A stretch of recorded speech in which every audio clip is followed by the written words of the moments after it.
सिंह, व्याख्याता Nisha foundation public senior secondary school Kishangarh Renwal की ओर से ऑनलाइन क्लासेस में आपका हार्दिक अभिनंदन करता हूं, स्वागत करता हूं और आशा कर रहा हूं कि आप लॉकडाउन का पालन करते हुए घर में रहकर संस्था के YouTube चैनल से जुड़ गए होंगे और लगातार पढ़ रहे होंगे, क्योंकि अपना संस्था का YouTube चैनल काफ़ी लोकप्रिय है और क्लासें उसमें लगातार डाली जा रही हैं। संस्था के निदेशक महोदय श्रीमान BRG सर ने निर्णय किया है कि इस समय बच्चों का समय काम में आ जाए, समय खराब न हो बच्चों का, घर में रहते हुए YouTube चैनल पर लगभग सभी विषयों के लेसन डाले जा रहे हैं और आगे भी डालते रहेंगे।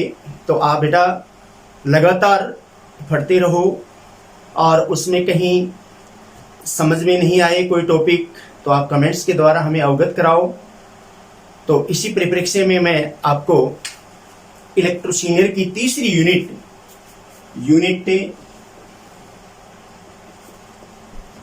थर्ड इलेक्ट्रोकेमिस्ट्री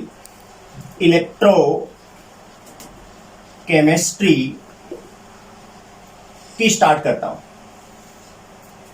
इलेक्ट्रोकेमिस्ट्री बेटा बोर्ड में 4 मार्क्स की है। 4 अंकों के क्वेश्चन इस यूनिट में से पूछे जाते हैं।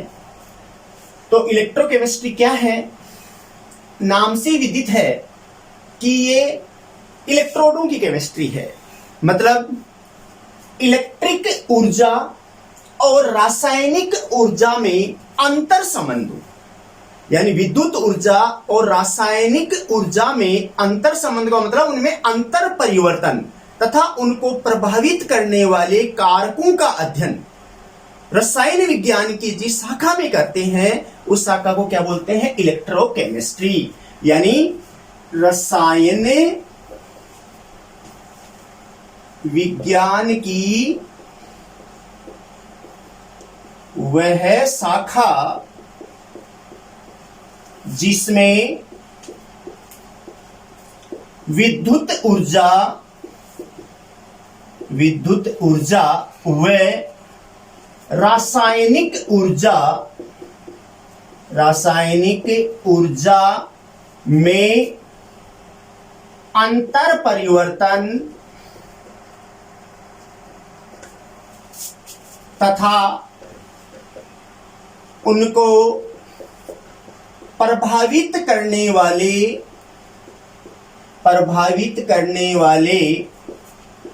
कारकों का अध्ययन किया जाता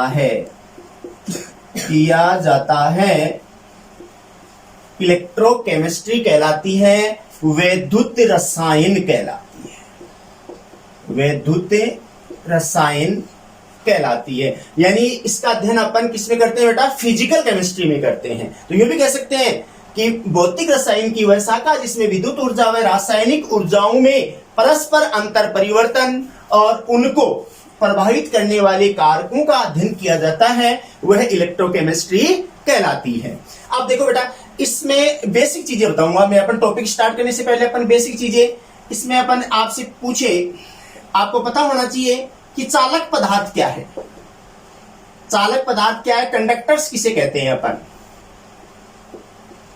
कंडक्टर्स किसे कहते हैं? नाम से भी देते हैं बेटा, जो चालक को प्रदर्शित करते हैं। मतलब वे पदार्थ जो अपने में से विद्युत धारा का प्रवाह होने देते हैं, चालक पदार्थ कहलाते हैं। जैसे विभिन्न धातुएं आ गई, ठीक है ना, विभिन्न धातुएं इस श्रेणी में आती हैं। तो वे पदार्थ जो अपने में से विद्युत धारा का प्रवाह होने देते हैं, अपन एग्जांपल ले सकते हैं विभिन्न धातुएं विभिन्न धातुएं हैं अम्लों, लवणों यानी क्षारों के जलीय विलयन, या इसमें अपन संगलित विलयन ले सकते हैं, संगलित विलयन आदि चालक पदार्थ कहलाते हैं। तो चालक पदार्थ क्या हुए? जो अपने में से विद्युत धारा का प्रवाह होने देते हैं उन्हें चालक पदार्थ कहते हैं। तो बेटा चालक पदार्थ का वर्गीकरण अपन करें। चालक पदार्थ को कितने भागों में बांट सकते हैं? तो चालक पदार्थ को अपन दो भागों में बांट सकते हैं। नंबर एक वह है धात्विक चालक। क्या है बेटा? धात्विक चालक नाम से विदित है, धातुओं के द्वारा, यानी इसको अपन क्या बोलेंगे? अपन metal, metallic conductor, metallic conductors, धात्विक चालक। यानी अपन इसका दूसरा नाम क्या बोलते हैं? अपन इसको इलेक्ट्रॉनिक चालक, इलेक्ट्रॉनिक चालक। इलेक्ट्रॉन क्यों? क्योंकि इलेक्ट्रॉनों के प्रवाह के द्वारा चालकत्व उत्पन्न होता है, चालकता उत्पन्न होती है, वो धात्विक चालक कहलाते हैं। तो इसकी अगर परिभाषित रूप से में अपन लिखे समझने के लिए तो क्या लिखे अपन? ऐसे पदार्थ, क्या है बेटा? ऐसे पदार्थ जो बिना रासायनिक परिवर्तन, ऐसे पदार्थ जो बिना रासायनिक परिवर्तन किए बिना या हुए बिना विद्युत धारा का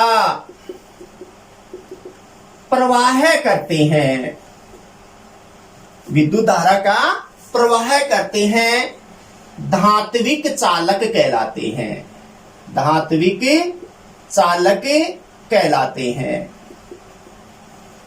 इनमें विद्युत धारा का प्रवाह गमन किनके द्वारा होता है बेटा? इलेक्ट्रॉनों के प्रवाह द्वारा होता है, इलेक्ट्रॉनों के प्रवाह द्वारा। यानी इनमें विद्युत धारा का प्रवाह किनके द्वारा होता है? इलेक्ट्रॉनों के प्रवाह के द्वारा होता है। तो इस कारण से धात्विक चालक क्या कहलाते हैं? इलेक्ट्रॉनिक चालक कहलाते हैं। इसमें अपन कहें कि धातुएं तो आएगी, विभिन्न धातुएं हैं, मिश्र धातुएं हैं, विभिन्न मिश्र धातुएं। इसके अलावा अपन से धातु में से ग्रेफाइट है, विद्युत का सुचालक है, ग्रेफाइट है, कार्बन ब्लैक है, कार्बन ब्लैक है, विभिन्न पॉलीमर्स हैं, बहुलक, तो अपन कहें कि अपन के कार्बनिक बहुलक हैं, तो कार्बन ब्लैक आदि। तो इनमें विद्युत धारा का प्रवाह इलेक्ट्रॉनों के प्रवाह के द्वारा होता है। विभिन्न धातुएं, मिश्र धातुएं, ग्रेफाइट, कार्बन ब्लैक आदि इस श्रेणी में आते हैं।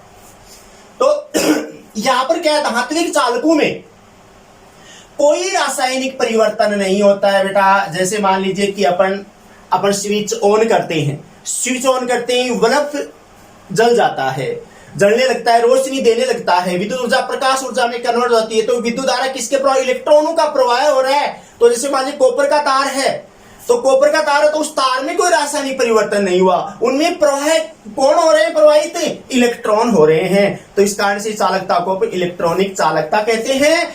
इनमें उनकी पदार्थों का कोई गमन नहीं होता है, यानी अपन यूं भी कह सकते हैं इसमें पदार्थों का प्रवाह नहीं होता, प्रवाह नहीं होता है, ठीक है ना। कोई द्रव्यमान का स्थानांतरण नहीं होता है, पदार्थों का प्रवाह नहीं होता है।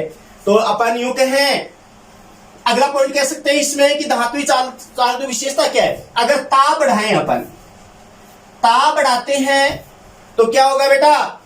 कि इनमें परमाणविक कंपन बढ़ने लग जाएगा। अगर अपन ताप बढ़ाते हैं तो क्या होगा बेटा? इनमें परमाणविक कंपन बढ़ने लग जाएगा। तो परमाणवीय कंपन बढ़ेगा, यानी ये बढ़ने लग जाएगा, जिससे क्या होगा बेटा? प्रतिरोध का मान बढ़ेगा। क्या है बेटा? प्रतिरोध का मान बढ़ेगा तो चालकत्व का मान क्या होगा? चालकत्व का मान घटेगा। ये चीज समझने की है इसमें कि धात्विक चालक पदार्थ को का अगर ताप बढ़ाते हैं तो उनमें परमाणविक कंपन बढ़ेगा, तो परमाणविक कंपन बढ़ने लग जाएगा तो प्रतिरोध का मान बढ़ेगा, और प्रतिरोध का मान बढ़ेगा तो चालकत्व क्या होगा? घटेगा। तो बेटा समझ में आ गया होगा तो आप लोगों के कि मेटेलिक कंडक्टर क्या होते हैं कि वे ऐसे पदार्थ जो बिना रासायनिक परिवर्तन किए बिना विद्युत का प्रवाह करते हैं, इलेक्ट्रॉनों का प्रवाह करते हैं। इनमें विद्युत धारा का प्रवाह इलेक्ट्रॉनों के प्रवाह के द्वारा होता है। विभिन्न धातुएं हैं, मिश्र धातुएं हैं, ग्रेफाइट है, कार्बन ब्लैक है आदि इस श्रेणी में आते हैं। इसमें पदार्थों का प्रवाह नहीं होता, कोई द्रव्यमान का स्थानांतरण नहीं होता। तो अगर अपन ताप बढ़ाते हैं तो परमाणविक कंपन बढ़ता है जिससे प्रतिरोध बढ़ता है, जिससे चालकत्व घटता है। और आगे बेटा अब इसमें दूसरे प्रकार की चालक पदार्थों में दूसरा भाग यहां से मिटा देता हूं मैं इसको यहां से। ये पहला भाग हो गया। अब दूसरा भाग अपन इसको अपन वैद्युत अपघटन इलेक्ट्रोलाइटिक पदार्थ, वैद्युत अपघटनी, वैद्युत अपघटनी पदार्थ जिसको क्या बोलेंगे बेटा अपन? इलेक्ट्रोलाइटिक कंडक्टर्स, इलेक्ट्रोलाइटिक कंडक्टर्स वैद्युत अपघटनी पदार्थ। तो बेटा नाम से विदित है जिनमें का वैद्युत अपघटन होता है। तो वैद्युत अपघटन या तो उसका अपन जलीय विलयन बनाएंगे या उसको अपन पिघलाएंगे या संगलित करेंगे। तो अपन कहें क्या कहें अपन कि ऐसे पदार्थ, अगर परिभाषा लिखूं तो क्या लिखूं बेटा मैं कि ऐसे पदार्थ जो अपने जलीय विलयन या इसको अपन क्या बोलेंगे? संगलित। संगलित का मतलब क्या होगी? पिघली हुई अवस्था, पिघली हुई अवस्था। तो जो अपने जलीय विलयन या संगलित अवस्था में, संगलित अवस्था में विद्युत धारा का प्रवाह करते हैं, विद्युत धारा का प्रवाह करते हैं, इलेक्ट्रोलाइटिक कंडक्टर्स कहलाते हैं। तो इसमें विद्युत धारा का प्रवाह बेटा किसके कारण होता है? आयनों के प्रवाह, यानी आयनों का प्रवाह होता है। आयनों का प्रवाह होता है। ये आयनों का प्रवाह कब होगा? जब ये इनका जलीय विलयन बनाएंगे अपन या इसको अपन पिघलाएंगे, उस समय आयनों का स्वतंत्र प्रवाह हो सकता है। तो इस प्रकार के चालक क्या होते हैं कि उनमें जलीय विलयन अवस्था में या संगलित अवस्था में ही विद्युत का चालन कर सकते हैं, ठोस अवस्था में नहीं। जैसे मानिए मैं आपसे कहूं कि अपन ठोस NaCl ले लें, तो ठोस NaCl विद्युत का चालन नहीं करेगा, चालकत्व नहीं करेगा।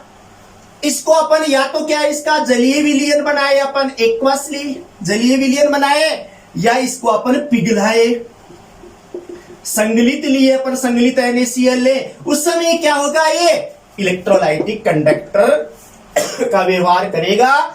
क्यों? क्योंकि इसका वैद्युत अपघटन हो जाएगा, और वैद्युत अपघटन हो जाएगा तो ये क्या होगा? Na+Cl- में कन्वर्ट होगा, और इन आयनों का प्रवाह अपने से विपरीत इलेक्ट्रोडों की ओर। देखो ये क्या है? धनायन है, तो ये कहा किस इलेक्ट्रोड की ओर जाएगा? कैथोड इलेक्ट्रोड की ओर जाएगा। और ये क्या है बेटा? ऋणायन है, तो ये किस इलेक्ट्रोड की ओर आएगा? एनोड इलेक्ट्रोड की ओर गमन करेगा। तो इसका मतलब अर्थ क्या हुआ कि आयनों का स्वतंत्र प्रवाह होना आवश्यक है। तो आयनों के प्रवाह के द्वारा जो चालकत्व उत्पन्न होता है वो पदार्थ क्या कहलाते हैं? वैद्युत अपघटनी पदार्थ कहलाते हैं। यहां पर इसमें इसका मतलब क्या हुआ? पदार्थों का प्रवाह होता है। क्या होता है?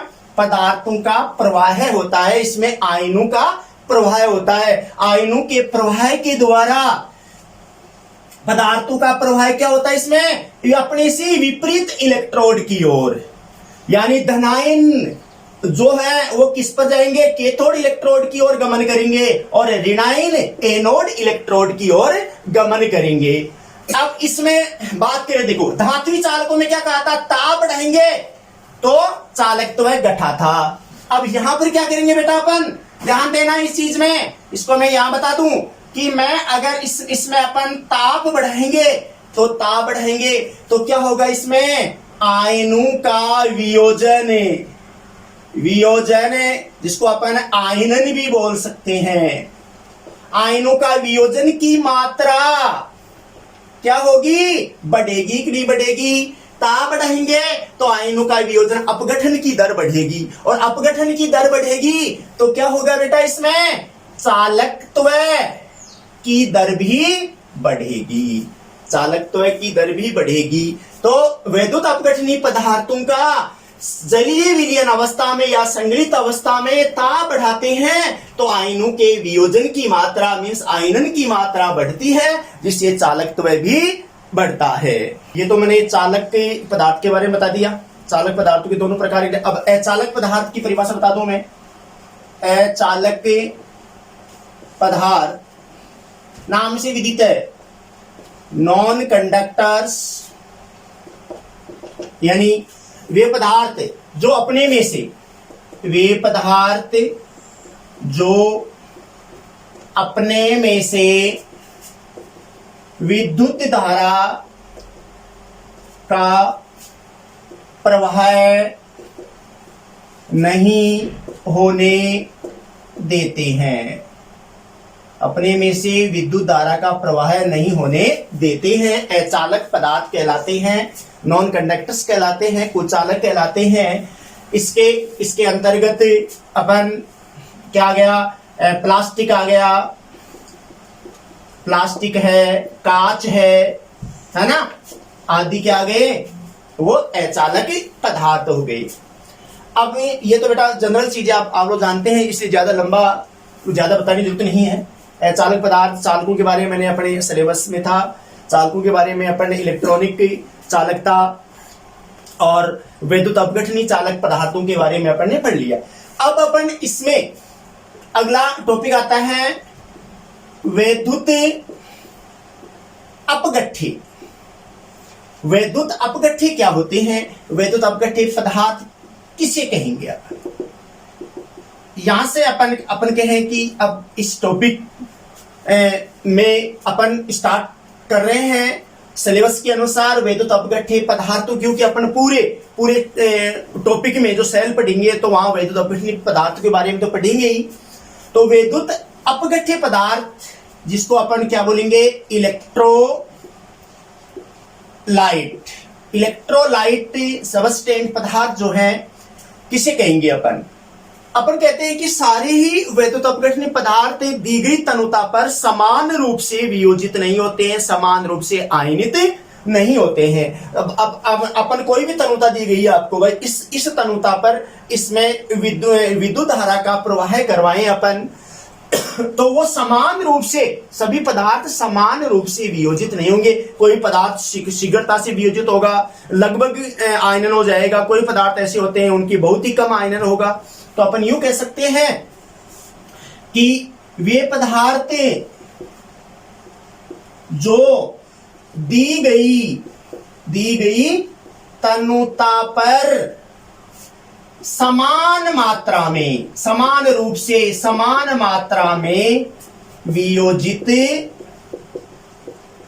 या आयनित नहीं होते हैं, वियोजित या आयनित नहीं होते हैं, वैद्युत अपघट्य पदार्थ कहलाते हैं। इस कारण से इनका वर्गीकरण आयनन की मात्रा के अर्थात अपन कहें वियोजन के आधार पर वर्गीकरण तो कितने प्रकार के होते हैं, इस आधार पर ये 2 प्रकार के होते हैं, 2 प्रकार के होते हैं जो शीघ्रता से अपन यहां मैं आपको बताऊं 2 प्रकार अपन ले सकते हैं कि एक तो क्या हो गया,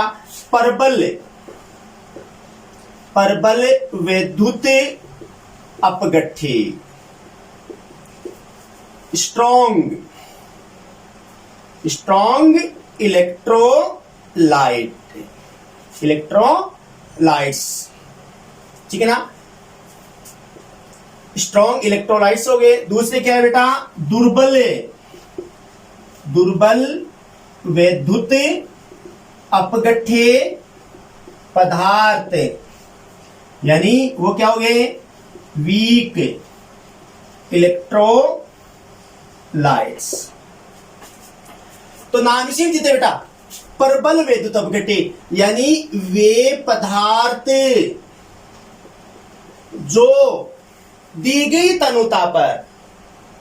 तनुता पर या अपनी जलीय विलयन में लगभग पूर्णतः आयनित हो जाते हैं। यानी वे पदार्थ जो अपने जलीय विलयन या संगलित अवस्था में लगभग पूर्णतः वियोजित हो जाते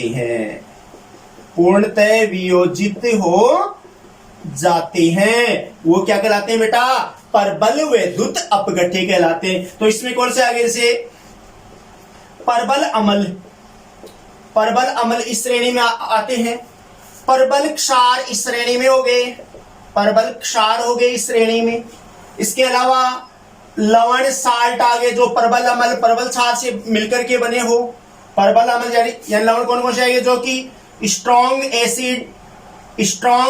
बेस से मिलकर बने हो, या स्ट्रॉन्ग एसिड वीक बेस से मिलकर बने हो, या अपन वीक एसिड और स्ट्रॉन्ग बेस से मिलकर के बने हो, वो लवण किसमें आ जाएंगे, प्रबल वैद्युत अपघटे पदार्थ कहलाएंगे। यानी प्रबल अम्ल इस श्रेणी में आ गए, प्रबल क्षार इस श्रेणी में आ गए, और लवण भी इस श्रेणी में कौन से आ गए, जो प्रबल अम्लों से प्रबल क्षारों से मिलकर के बने होते हैं, और प्रबल अम्ल और दुर्बल क्षार से या दुर्बल अम्ल वह प्रबल क्षार से मिलकर के जो लवण बनते हैं वो प्रबल वैद्युत अपघटे कहलाते हैं। जैसे मान एक दो एग्जांपल बता दूं मैं, जैसे प्रबल अम्ल है HClO4, HClO4 आ गया। इसके अलावा अपन कहें जैसे HI आ गया, HBr आ गया, ठीक है ना। इसके अलावा जैसे अपन H2SO4 आ गया, HCl आ गया, आदि इस श्रेणी में आ गए। प्रबल क्षारों में अपन देखें NaOH आ गया, KOH आ गया, RbOH आ गया, CSOH आ गया।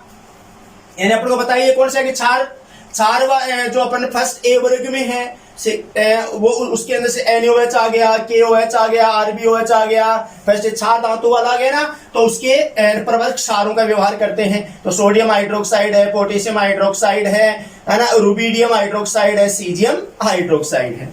इसके अलावा जैसे मान लीजिए अपन लवणों का एग्जाम्पल लें, तो लवणों जैसे NaCl का एग्जाम्पल लूं मैं, क्या लूं बेटा, NaCl का। तो अपन लवण लेते हैं, अगर लवण को पानी पिलाते हैं, मतलब पानी में घोलते हैं, तो पानी में घोलते हैं तो क्या होगा, अपन उसको पानी में घोलते हैं लवण को, तो वो कौन से अम्ल से मिलकर बना होता है, कौन से क्षार से, यानी प्रबल अम्ल से मिलकर बना होता है या प्रबल क्षार से मिलकर के बना होता है, यानी उनके जनक अम्ल और क्षारों के बारे में पता चल जाता है। जैसे अपन कहें यहाँ HOH है, तो यहाँ क्या बन जाएगा, ये NaOH, और ये क्या हो गया, HCl। तो ये NaOH क्या है, प्रबल क्षार है, तो क्या कहूं मैं, यहां पर क्या आ जाएगा, स्ट्रॉन्ग बेस लिख दूं। और ये क्या है, प्रबल एसिड है, तो मैं स्ट्रॉन्ग एसिड लिख दिया। तो इसका मतलब ये क्या हो गया, प्रबल अम्ल और प्रबल क्षार का एग्जाम्पल हो गया। तो NaCl प्रबल वैद्युत अपघटे का काम करता है। और अगर मान लीजिए मैं कहूं, जैसे मान लीजिए सोडियम एसीटेट ले लूं मैं, इसको एक बार में मिटा दूं, यहां पर लिख दूं मैं यहां ले लूं जैसे CH3COONA, ये क्या है बेटा, लवण है ये, और इसका नाम क्या हो गया, सोडियम एसीटेट। HOH जल में इसको अगर अपन घोलें तो क्या बन गया, देखो ये NaOH, तो एक तो क्या बन गया CH3COOH, प्लस NaOH। अपन को पता है ये एसिटिक एसिड क्या है, वीक एसिड है। क्या है बेटा, ये वीक एसिड है। और NaOH क्या है, स्ट्रॉन्ग बेस है। तो इसका मतलब दुर्बल अम्ल और प्रबल क्षार से बना लवण ये क्या हो गया, CH3COONA, सोडियम एसीटेट प्रबल वैद्युत अपघट्य का काम करता है। इसके अलावा अगर मान दूसरे एग्जांपल अपन ले, जैसे अपन के अमोनियम क्लोराइड ले लो, जैसे मान लीजिए मैं एग्जांपल एक ले लूं, जैसे अमोनियम क्लोराइड NH4Cl है। इसको अपन बोलते हैं जल में घोलते हैं तो क्या है, यहां देखो क्या बन जाएगा अपने पास, NH4OH बन गया, NH4OH बन जाएगा और HCl बन जाएगा। तो इसका मतलब क्या हो गया, NH4OH क्या हो गया, वीक बेस हो गया, दुर्बल क्षार हो गया, और HCl क्या हो गया, स्ट्रॉन्ग एसिड हो गया, प्रबल अम्ल हो गया। तो प्रबल वैद्युत अपघट्य क्या कहलाते हैं बेटा, वे अपघट्य पदार्थ जो अपने जलीय विलयन या संगलित अवस्था में लगभग पूर्णतः वियोजित हो जाते हैं, लगभग 100% वियोजित हो जाते हैं, वो प्रबल वैद्युत अपघट्य ये दी गई तनुता पर ही हो जाते हैं। इनको और डाइल्यूट करने से ज्यादा इनकी चालकता तो नहीं बढ़ता ज्यादा, क्योंकि ये लगभग पूर्णतः वियोजित हो जाते हैं। तो प्रबल अम्ल, प्रबल क्षार और लवणों में जो प्रबल अम्ल प्रबल क्षार से मिलकर बने होते हैं, प्रबल अम्ल दुर्बल क्षार से मिलकर बने होते हैं, दुर्बल अम्ल और प्रबल क्षार से मिलकर बने होते हैं, वो प्रबल वैद्युत अपघट्य पदार्थ कहलाते हैं। इनके एग्जाम्पल अपन ने लिए हैं। यहां पर अब दूसरा एग्जाम्पल अपन ले, वो क्या ले बेटा, दुर्बल वैद्युत अपघट्य। दुर्बल वैद्युत अपघट्य, दुर्बल वैद्युत अपघट्य। तो दुर्बल वैद्युत अपघट्य वीक इलेक्ट्रोलाइट्स, वीक इलेक्ट्रोलाइट्स यानी वे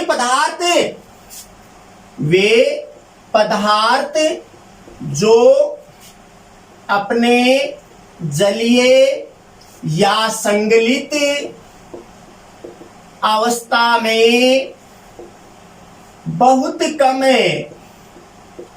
मात्रा में वियोजित होते हैं, बहुत कम मात्रा में वियोजित होते हैं, वो दुर्बल वैद्युत अपघट्य पदार्थ कहलाते हैं। दुर्बल वैद्युत अपघट्य पदार्थ कहलाते हैं। तो इसका मतलब कि अपन इसकी अगर तनुता बढ़ाते हैं, इनकी दुर्बल वैद्युत अपघट्यों की अगर अपन तनुता बढ़ाते हैं, तो इनमें आयनन की मात्रा यानी वियोजन की मात्रा बढ़ती है।